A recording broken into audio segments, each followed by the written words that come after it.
Hey, what's up? Welcome to the School of Genius podcast. My name's Tony, and I'm so glad that you're here. So we launched this podcast because I believe everyone is born with genius. There are studies that prove everyone is born a genius. Here's the challenge. We spend a lot of our lives trying to fit into a box. We try to fit into what school is asking from us, to what society is asking from us. And all of that is irregardless of what our gifting is. So we're trying to fit into this box that somebody else says we should do, but it is separate from our gifting. Well, our genius is tied to the things that we are gifted at. So sometimes I try to picture people that are well known to us, and then I wonder what they would be doing if they weren't using their gifts. Would they be growing? Would they be excelling? Would they have the same type of momentum in their lives if they weren't using their gifts? And I think the answer is no. I think we find momentum when we tap into our purpose. And when we tap into our purpose, we're able to unlock this special place in our lives that is where our genius can be uncovered. Meaning you have special gifts and abilities that the world has never seen because they are unique to you. You have a perspective and an ability to problem solve in a way that the world has never seen because nobody has gone through the stuff that you've gone through. So you are able to see the world in a way that nobody else can. And you merge that with your gifts, and now you have a recipe for something really powerful and really unique. Well, if you lean into that, you can tap into your genius. But if you try to fit into a box and you do what society is saying you should do, now I'm not saying it's all wrong. I'm just saying the current educational system isn't designed to help you tap into your genius. So this podcast is designed to talk to people that are using their gifts in a way that brings them joy. In a way that allows them to do things that lights their heart on fire. So as we prepare to start this podcast with Coach Rachi Wortham, I just want you to listen to his wisdom. I want you to listen to his story. I want you to listen for this other unique thing that I've never heard before this podcast. And since then, I've done a lot of research into this concept that your cells in your body are listening to the words that you say. The cells in your body are listening to the words that you say. I've never heard that before, and that's fascinating. And turns out there's a ton of research on this. So be careful how you talk to yourself. Be careful the words that you use with yourself. Now, Coach is talking about how you can reframe how to talk to yourself. And when you reframe how you talk to yourself, then you can be your biggest encourager. You know, sometimes I say, nobody can encourage me every day. People don't text me every day and say, Tony, I'm proud of you. Tony, I'm pulling for you. But that's what I have to do for myself. You know, I have a wristband somewhere around here that says, every day I encourage myself. Every day I encourage myself. I want to remind myself that I'm responsible to encourage myself. And now I've learned something new, that my cells are listening to the words that I'm using. So that's really, really powerful. So I'm excited for you to listen to this podcast. I hope you love it. If you love it, share it with a friend and encourage them too. God bless. First of all, thank you for being flexible. I know we've tried to move this thing around a couple of times, but yeah. Coach Rachi Wortham, thank you for taking the time to be a part of this. You know, we've talked about this. We launched this podcast because I believe everybody's born with purpose. And everybody is born with genius, but sometimes we skip over that because we try to fit into a society that says you're supposed to operate this way, you're supposed to move this way, and it's irregardless of your gifts. I feel like I don't fit in, and I feel like I'm not good enough. But what if we consider my gifting? And I feel like that just opens up a whole different world. Before we get into all the meat, is just have you introduce yourself and tell us a little bit of your story and your background and how you made it to the work you're doing now.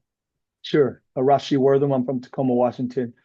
I'm a college basketball coach now at Tacoma Community College, and I also own a small consulting firm called Outlet Services LLC, I'm married with a 12-year-old boy named Joaquin. My wife's name is Lisa. Um, I've been blessed, man. In seventh grade, I decided I want to be a college basketball coach and kind of been riding the wave. It's been up and down and all around and got to be a college basketball coach. And so happy to be here. So I've known you for a long time, and you've always had the ability to lead people, which means you were leading yourself in order to lead people. So what gifts did you identify in yourself that gave you the ability to lead yourself and all the teams that you've been a part of? Because you have a history of winning. You've won everywhere you've been, and that goes back to your AAU days, your Boys and Girls Club days. Sure. So I'll say this. I've been really resilient. I feel like I grew up with not a lot of things, not a lot of stuff. My mom had me and three sisters, and we had limited money. My mom was a great mom. She did the best she could do, but she was in and out of drugs and alcohol, and it put a lot of stress on our family. We moved in with my grandparents for a little bit, and they had taken in some aunts and uncles. We had about 14 of us in a 3-bedroom home, and figured out. And so that resilience came in. Also grew up in a neighborhood where outside my house was gang members, like gangs. It was gangs, really, really crip heavy. And the next door neighbors was one gang. Inside my house was a different gang, and my basement was another gang. And so it was resilience. That's what I really feel like it was. And you had to be disciplined. And when I say discipline is not what people think, oh, you have to be so structured and disciplined. No, you have to be disciplined in decision making for me, because a lot of people say that discipline, you do this structure and you wake up at 5 in the morning, you work out and do all these things, you have success. That's one way to have it. But also you can listen to the people around you, and that's a good discipline. You can operate with structure and for yourself. You can make decisions based on what you've seen, how life's treated you, based on what your teachers have taught you, what your parents have taught you. So discipline is different for each person. People always try to just push their disciplines on each other, and it's not the same for everybody. The way I had to be disciplined was different than a person on the north end with two parents in a nice zip code. It was a different discipline. My discipline was, it might sound funny, but I didn't want to walk the same direction every time I went somewhere. So if I walked one direction one way, I'd come home another way, because I didn't want people to plot on me and have to have something to do. And so I wanted to be able to get home and say it like that. If they saw me walk one direction, they may be waiting for me. And when I say they, people were out stealing, robbing, killing every day. And so I just had a thought process of doing something different and being successful in my own way, whatever that looks like. And so I was lucky in that regard. It translated because into sport, because I was the smallest guy. I was always the smallest guy, and I wasn't the best. And so I had to work extra harder, in my opinion, to even get on the floor with those guys. And I knew that they would respect my work. And so if I told them something, then they would follow. And I don't know how, like, that, oh, you're a leader, you're a natural leader. But all I know is I was willing to work and do whatever other people weren't willing to do. So I was in the gym daily all the time. Man, there's so much to unpack. I bet. You had to navigate so much at such a young age. So you had a perspective that other people wouldn't have. Sure. That's heavy. It's not, though. That's just my life, right? It's heavy to you because it's not your life. And so Yeah. you, like, when people say, oh, well, I'm missing a basketball game to go to Mexico, or my family's flying to London. I would never miss a basketball game, but I also didn't have those opportunities.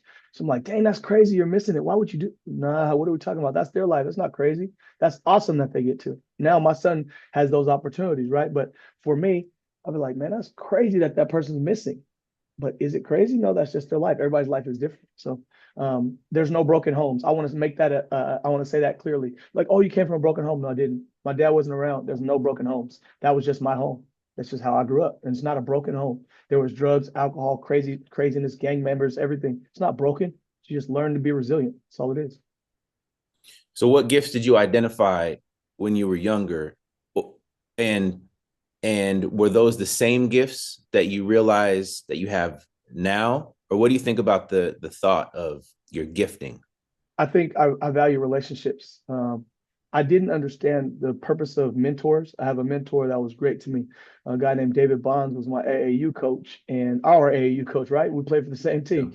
And Yeah. he really, really invested in me. And I didn't understand him invested in me. And he told me if I ever had a bad day, that he knew I hadn't eaten. And in hindsight, he told me that when I was a grown man. I'm like, bro, what? He's like, nah, you never had bad days. And I still, to this day, I tell people I never had bad days. But he said if there was something wrong with me, he would just take me out to eat, talk to me, because something else was going on beyond me just being a normal kid.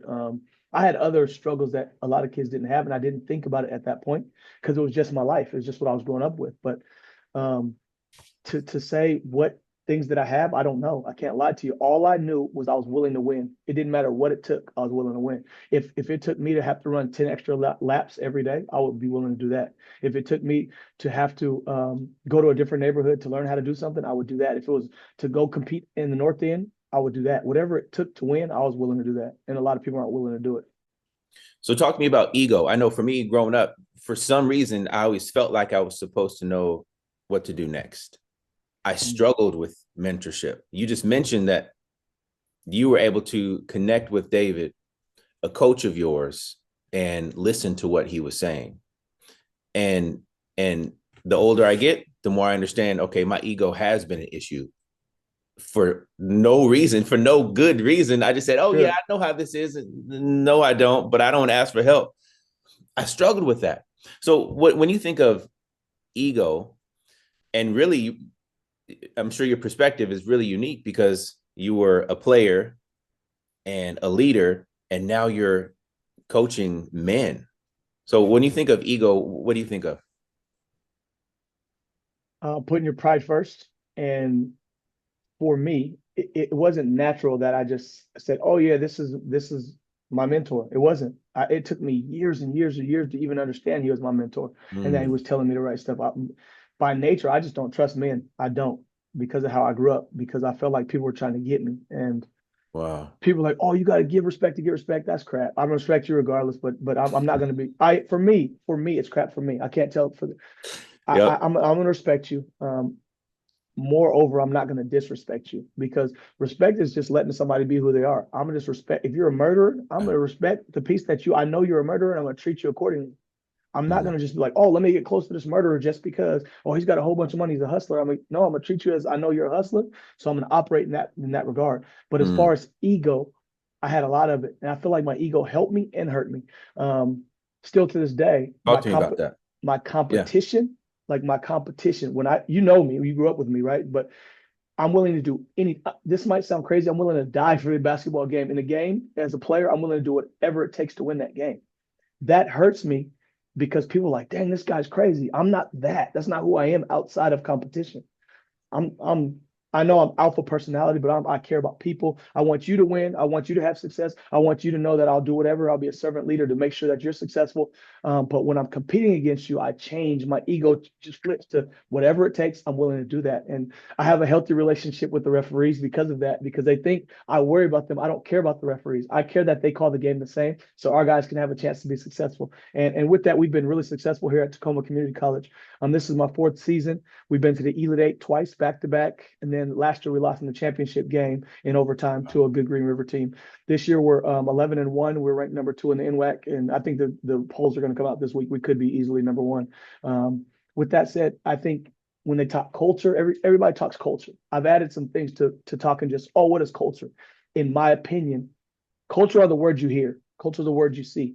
I always talk about climate. What's the climate of our team? Like, how do you feel when you interact with Tacoma Community College players? Do you feel like they're good kids? Do you feel like they're good people? Do you feel like they'll help you? The last thing is change. I always say culture, climate, and change. You come in my culture, and I always say lead, work, respect.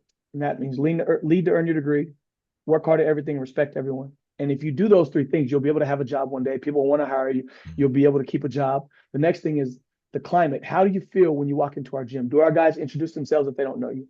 Do they treat you with class?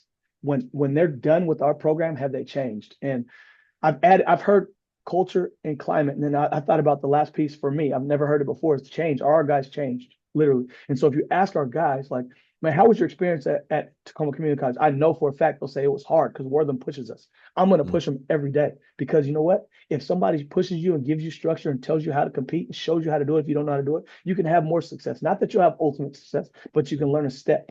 And if you make it uncomfortable for them sometimes, then they grow and then they change. And so they'll say I'm crazy when it comes to the competition, but beyond the competition, every one of them, they're like, yep, he looked out for me. He made me have success. He cared about my family. He cared about what I had going on in the community. It matters to me. And the reason I do it is because somebody did it for me. Yeah. These coaches were like my dads. I love my dad. My dad's moved back to Tacoma, and we have a good relationship, and he's had a heart attack and a stroke, and his body's paralyzed, and I help a lot now. But at first I hated my dad. I couldn't stand men, I didn't want to deal with a lot of men, but my basketball coaches were like my dads, and they were the guys who looked out for me. They were guys who picked me up. I didn't have no money. I went to Las Vegas with $27 for a 5-day trip.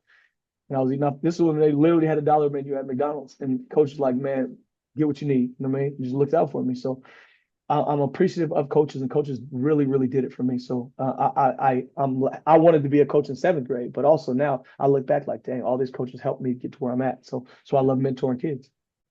Yeah, 100%. And what's so cool is in the moment where I look back and I think, okay, I've been coached, I've been led, I've been encouraged. I don't think I always appreciated it, or it didn't really connect with me until later, like you said about David.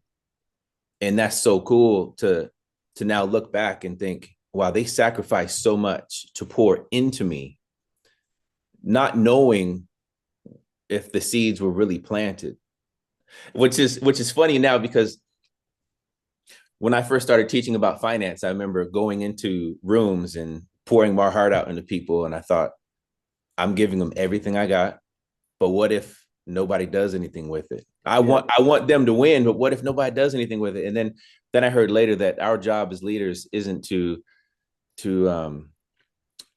just get stuck on what somebody's going to do with it. Our job is to just pour our heart out and give our best. And that's what you're doing for these kids, no matter what. And these kids are getting it. But for me, I was hard-headed. It took me a long time. But now I'm just so thankful for the people that did show up into my life and pour into me, because the dividends are still growing now. Awesome. Good to hear.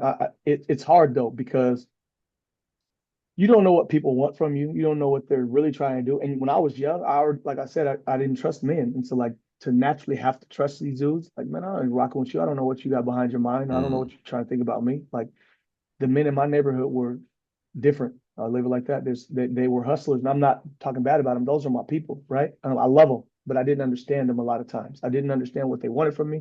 So I didn't understand what they needed from me. I didn't understand what their role was really like, but they protected my neighborhood, and nobody could ever mess with me because of the dudes that were on my block. Like nobody could ever, no disrespect. I didn't know that as a kid. I didn't think about it. It was just my block, but nobody could mess with me because of that. And I know for a fact, because I got into a situation where those people on my block took care of it after. So it's real. When I think of genius and how everybody's born with gifts and abilities, you are identifying the gifts and abilities of your players, and you're putting them in a position to win, right? So you're automatically looking for the best and trying to develop those gifts. Sure. And that's kind of how everybody is anyway. People need to slow down and discover what they're gifted at and uncover those gifts and sharpen those gifts to be able to work in that zone. Like whatever that zone of their greatness is, it's going to be different for everybody. And you get to help people uncover that every day. I will say, if you look at the greatest companies in the world, they got great people. If they don't have the right people in the right spot on the bus, they don't have that success. They don't become the greatest company in the world. The right people in the right place always matters. And so I get to coach basketball. Basketball is just basketball. I'm not trying to be like always blowing off basketball. I love basketball, but it's just basketball. In reality, I get to coach a game. I'm blessed to coach that game, but also get to really, really, really, really affect change in people if they listen, if they try, if they're willing. Because some guys just aren't willing, right? But if they listen to and enjoy the process, because the process is super, super, super hard. Having success is hard. Whatever success looks like, because people are like, what is success? Well, it depends on where you started. Me and somebody who didn't start in different positions or have different values of success. Come on. Yep. The most successful people come from 2-parent households in nice zip codes, typically, right? You learn how to do academia and you figure it out at home. And I don't want to say it's easy, but there's less stress. There's less stressors in the community than other places, other people. And so, but if these kids can understand that I don't want anything from them, but for our team and them to have success, we'll win. The less ego you have, the easier it is to have success, in my opinion, at least in this sport. In basketball, if you're not willing to pass down a good shot for a great shot, your team typically doesn't win. If you're not willing to sacrifice your body, Your team typically doesn't win. I don't care how good you are. If for us, if you're not willing to dive on the floor, sorry, this ain't the place for you. And I can attest, you can attest to this, that I was willing to do whatever for the game of basketball. We played boys and girls club ball together, and then we played high school ball together at Foss High School and won a state championship together. And I'm not tooting my own horn, but I tell my players that I would do anything for this game. I would sit on the end of the bench and cheer as loud as I could. Or if I'm in the game, I'll do whatever I can. If you make a basket, I'll cheer for you during the game. I don't care about making a basket. I care about having one more point than the other team every single day. That's me. So you said something about, I don't know how you said it, but I want you to go back to that, where when we're comparing ourselves, we start from different places. Sure. Will you talk about that a little bit more? Because I know I've been stuck many times where I'm frustrated that I'm not growing. I'm frustrated that I'm not somewhere further ahead in my journey. But I remember years ago, I sat down with a guy to have some coffee, and he could sense that I was frustrated, and we were talking about my goals, and he said, and he kind of knew where I was. He said, "Why are you comparing yourself to them? You don't know where they started. You don't know where their story. You don't know their story. You don't." And I'm like, man, just saying that gives me chills, because that helped me a lot. And you just touched on that. We talk about what that means to think about. We all come from different places, so you can't measure yourself against somebody else anyway. But our stories are different. So let's think about 10,000 feet, right? If we're looking down on our home, whatever neighborhood we're from. Is your house look like the mansions in the neighborhoods that you grew up in? Or does your house look like the regular homes in the neighborhood you grew up in? Or does it look like the slums of the neighborhood that you grew up in? If each one is different. Right now, where my wife and I live, we have an incredible home, and it looks like the rest of the houses in the neighborhood, incredible neighborhood. But me growing up, my house was kind of slums like the rest of the houses around, right?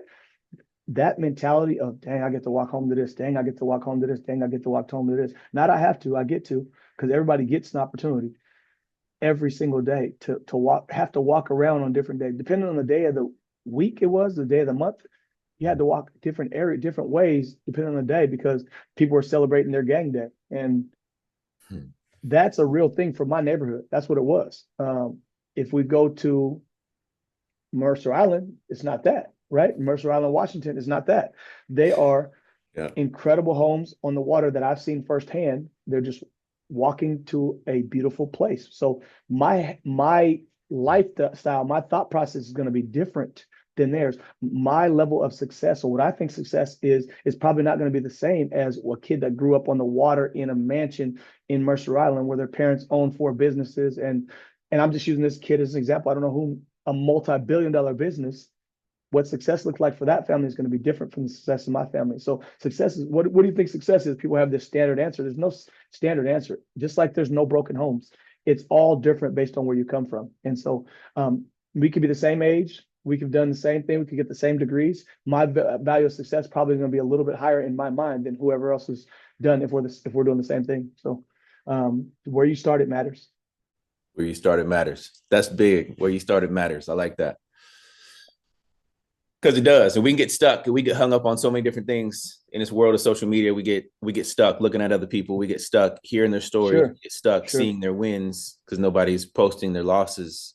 But then we use that as a tool to judge our life against, and that's not fair to anybody. Your words have power too, right? And so your thoughts have power. And so I talked to this NFL player. I don't want to say his name. He says that the cells in your body feel your words. And he said he had to learn that. He didn't believe it. He said that when he had an ankle sprain, and he said that the doctor told him they're going to get down to the cellular level. So start saying positive things so his ankle can recover faster. And he said it's proven that if you do that, you can have success on your body healing faster rather than being negative about it. I said, man, what? He was like, and I'm not just telling you this, you can believe it or not. The doctor showed me that this is real. I said, come on, man, that's crazy to think about. So what you say matters. Obviously, people know that, but what you think absolutely matters. And I always like, man, I'm dumb. And when I say stuff like, dang, I can't believe I'm stupid. When I say that, I change it right away. No, you're a beast.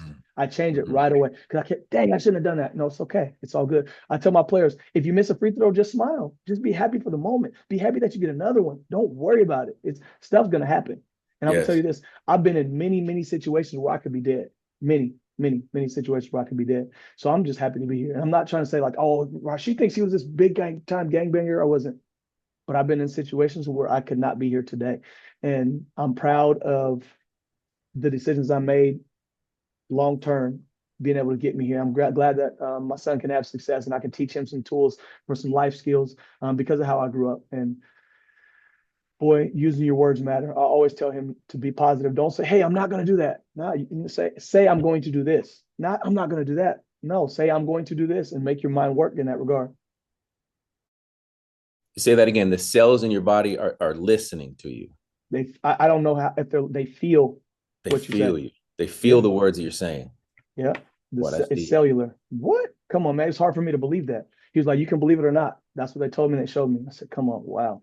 And you're talking about people who have the highest level of education that are teaching it down, right? And then they want these players to be able to get back out there on the field, so they're going to give them everything they possibly can have.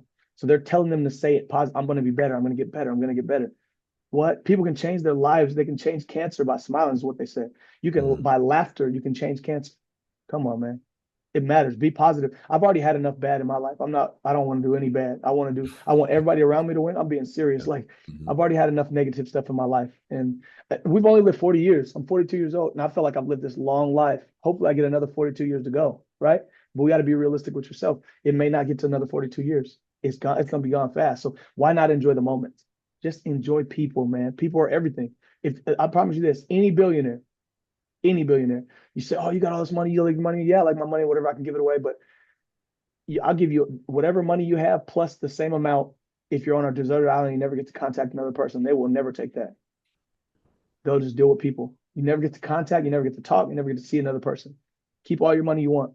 No, no. Money's great. And money gives us some things that we can do in life. We can separate ourselves, but ultimately it's about people. Life is about people and it's about experiences, about opportunities, about memories. If you don't have that, you have nothing. 100%.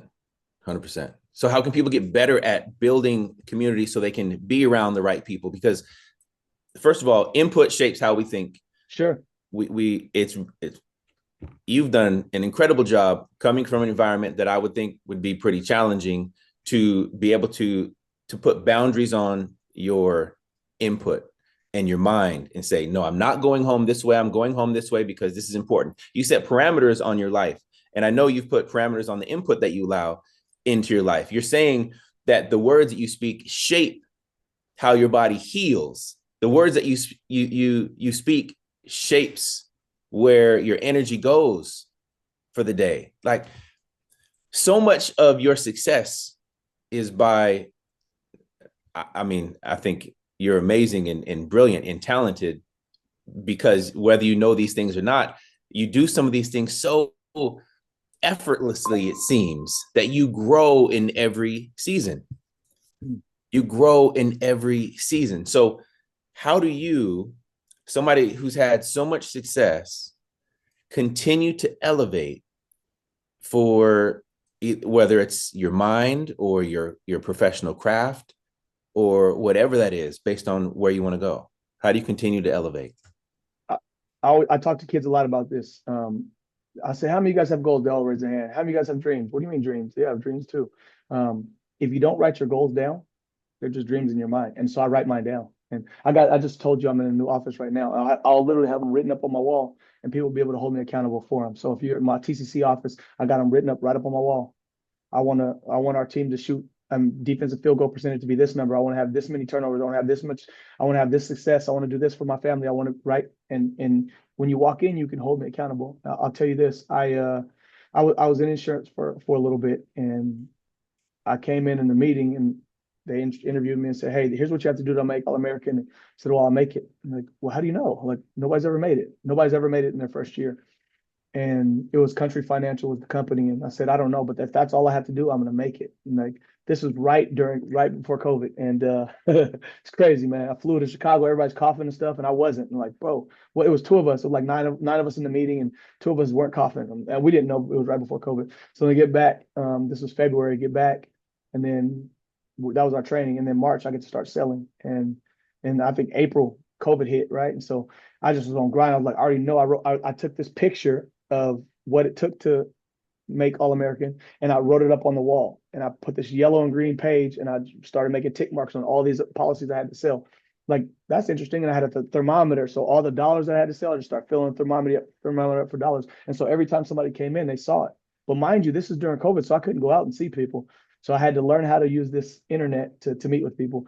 And I had to get 50 things sold and did all these things. And so, but I saw it every day in my mind. So it encouraged me every day. I need to get 4 things sold today and I need to mark them up. Oh, I only got 3 yesterday. I need to get 6 today. Right. And so just having to be able to visually see it helps me. I can't tell everybody else. I think once you write your goals down and somebody can hold you accountable to it, then you'll be better. Also, a mentor matters. It's hard to get a mentor. To be able to call somebody and say, hey, man, I'm going through this situation at home. You've been through it. What do you think? Now, I can't tell you how to make me operate, but tell me what you think. Being able to have friends that you can have conversations with that are real, and they'll tell you the truth. Because a lot of times, depending on your status, people will just, oh, yeah, Mr. Such and such, I think you should. Nah, tell me the truth. What do you think, or how did I mess this up, or how should I communicate with this group when I'm in my company? How do I operate with this company? If you have people that can hold you accountable in that regard, you can have more success. But not staying complacent. I don't want to be complacent. I don't want to be complacent. I don't want to be complacent. So set goals, write them down, Set set the vision, make it clear, and seek mentorship and allow other people to hold you accountable. Seek mentorship first, in my opinion. Okay. For me, I have mentors. And so now setting the goals and having people being able to see them matter. Because if they see them, oh, you're just talking. You don't want to be coach of the year. You don't want to go undefeated. You don't want to, right? There's things that people can just say. In your mind, you're like, man, I got these goals set. Well, who knows? Then they can push that button. There's pressure on you if they know. Right? If my son says, Dad, well, you guys shot 42%, you're supposed to shoot 39.8%. What's going on? Right? Then there's a little bit more pressure and everybody around you has to be bought into it, right? Yeah. I also do my affirmations a lot. I do affirmations and gratitude, and I practice it. I want to be on the positive scale, like, dang, this dude's positive. The difference is when I go into my competition, I'm in killer mode. And so people think I'm weird. They're like, man, he's weird. No. As soon as it's over, I'm back to being me. The competition makes me want to kill everything.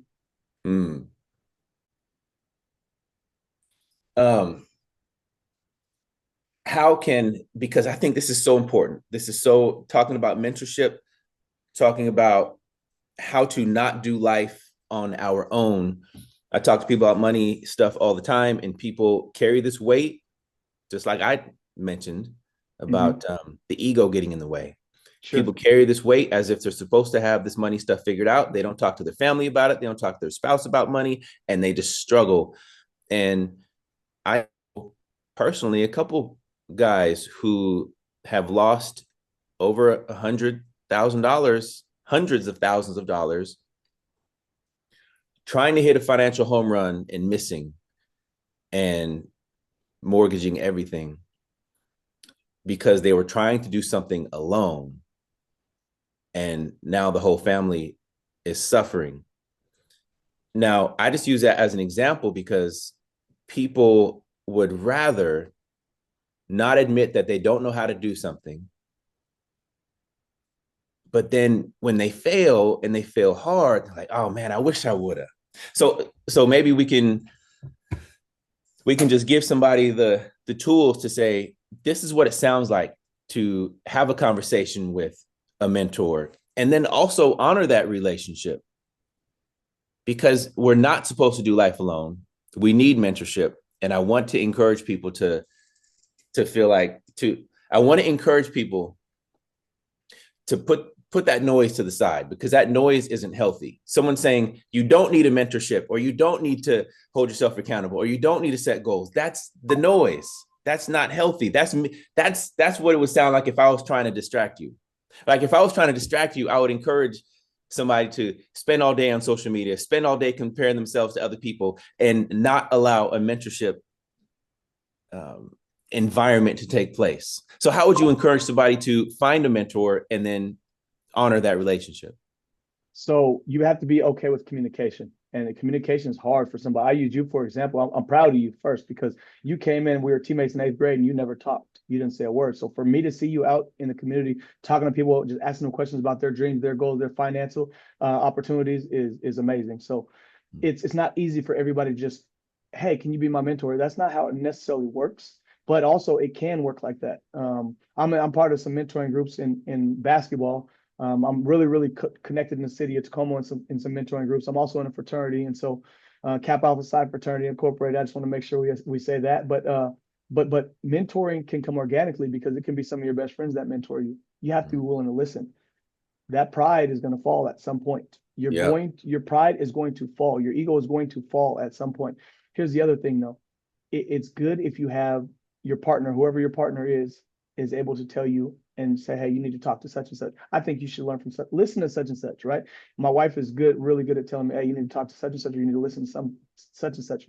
And why? Well, they know this or they know that, and you don't. And it's okay. You don't know everything. You're good at dollars. You don't know everything, right? So you got to have mentors, but it's not going to just be one mentor. One mentor can be life. One mentor can be sport. One mentor can be workouts. One mentor can be dollars. One mentor, we need mentors all around us. And you may not call them mentor. That might just be your friend. And that friend is actually mentoring you. So I think we need to get outside of our bubble and think about who is our mentor, especially we all need finance. It's very, very important. And we all need to understand what it's about, because I'm not trying to act like I'm this financial expert. I'm not, but I've read some books, and I know if you talk about dollars, if you can deal in debt, you can make a whole bunch of money if you know how to operate in debt. If you know how, I'm not telling anybody to go into debt. I'm telling them if they know how to operate in the debt, they can make a whole bunch of money, but everybody doesn't know how to do it. So you need to get a mentor that can teach you how. If you can buy a bunch of properties and you're able to leverage it, and then you can sell them when they need to be sold and do these different things, you can have success. But I know this, 80% of millionaires are in the real estate. So you can figure out what you want to figure out. That is a fact, right? So if you want to talk about dollars, there's big dollars in this real estate. Man, this is huge. This has been awesome. I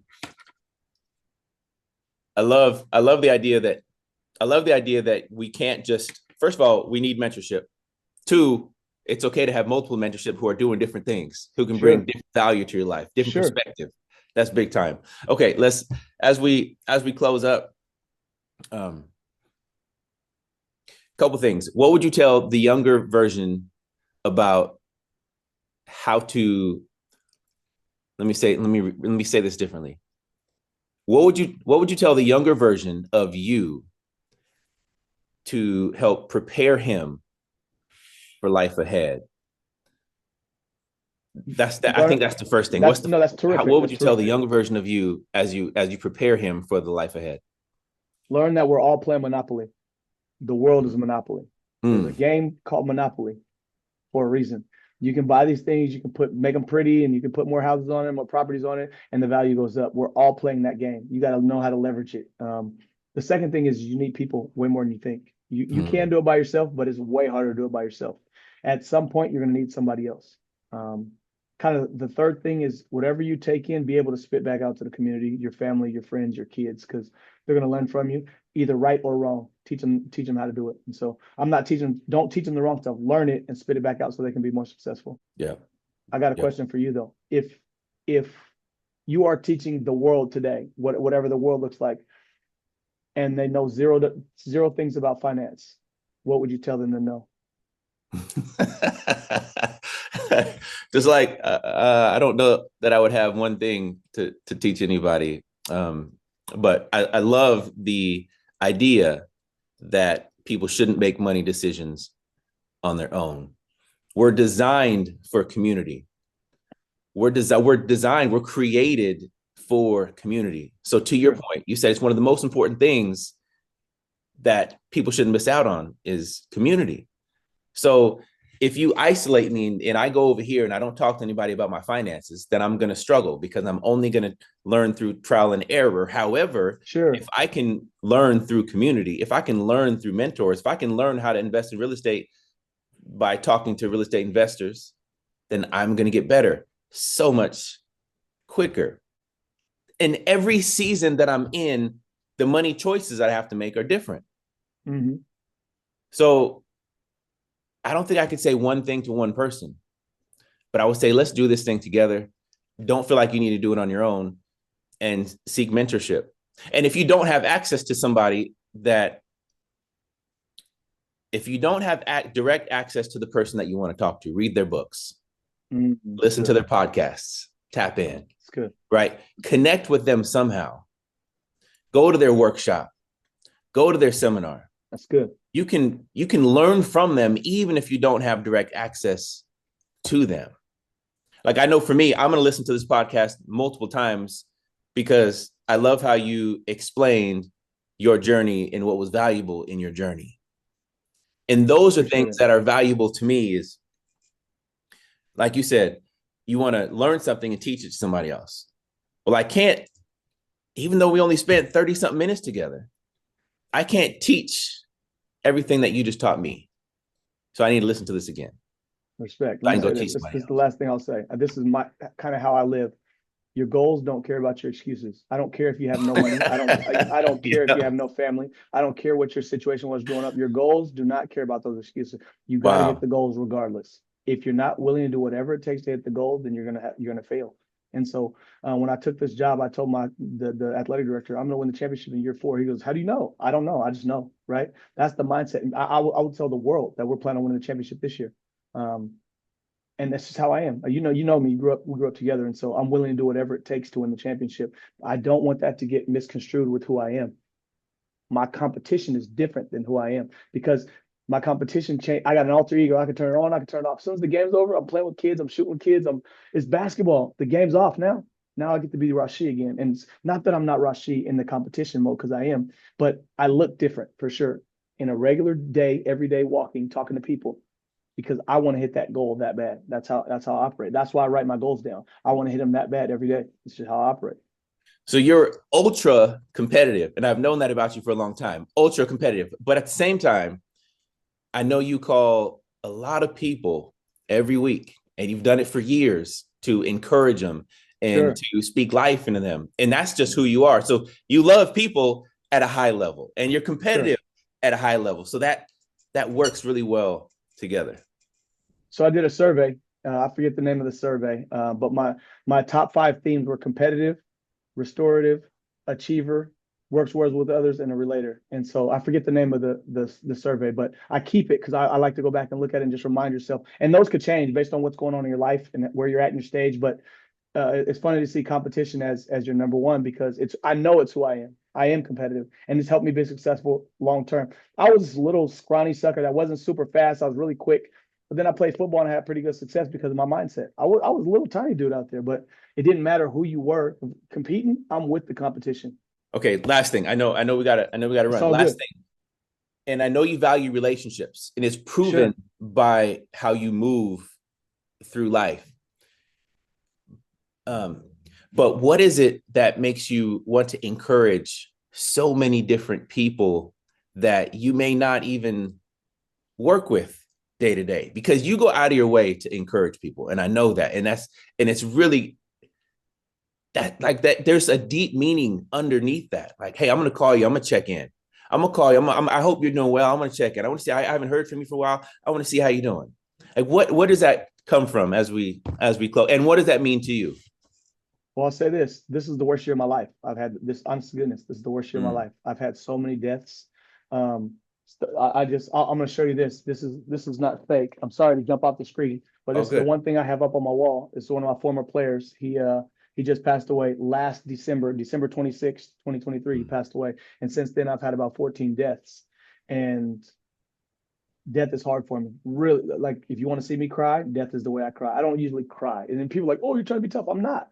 I have emotion. I have a lot of emotion. I go through it all the time, and I live in emotion. You know what's going on with me every day. I'm gonna wear it on my face because I'm that way.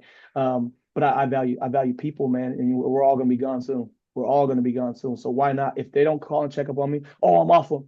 I get like that too. But then I don't know, 6 months later, I just call, hey man, you're all right. Hope you're doing okay, bro. Cause I'm in due time, 10, 15 years, we'll probably see each other again. If not, we'll be gone. And life's too precious for that. I've dealt with a lot of death in my life, and death destroys me. I'd much rather say I talked to you and checked up on you rather than you die and we've never talked again. Wow.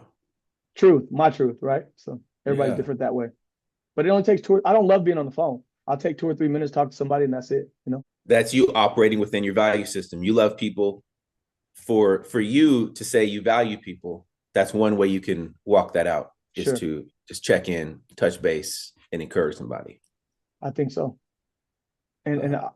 I communication matters, man. I try to talk to my son about tell me how you feel. He's gone through a lot of stuff in this Gig Harbor School District where the race has been a thing. And he's a little light-skinned kid, curly hair and all, but just I always think if he's a dark-skinned, nappy-haired kid, then how would people treat him? Would they treat him worse? Because he's been called 8 or 9 different things multiple times. And I say, hey, that's not who you are. Don't worry about it. Your communication. What you tell yourself matters. Inside your cells, what you tell yourself matters. That's not who you are.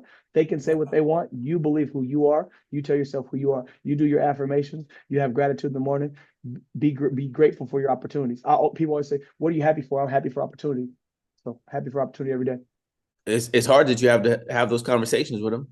Sure. But it's life though. We're in this. I mean, I'm not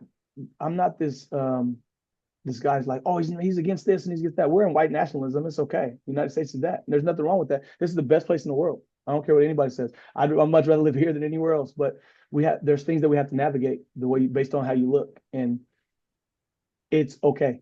It's okay. It should make you stronger. You shouldn't have to deal with it, but you do. And so when you do have to deal with it, what do you do with it? How do you operate? How do you communicate? How do you hold yourself? How do you look in their eyes?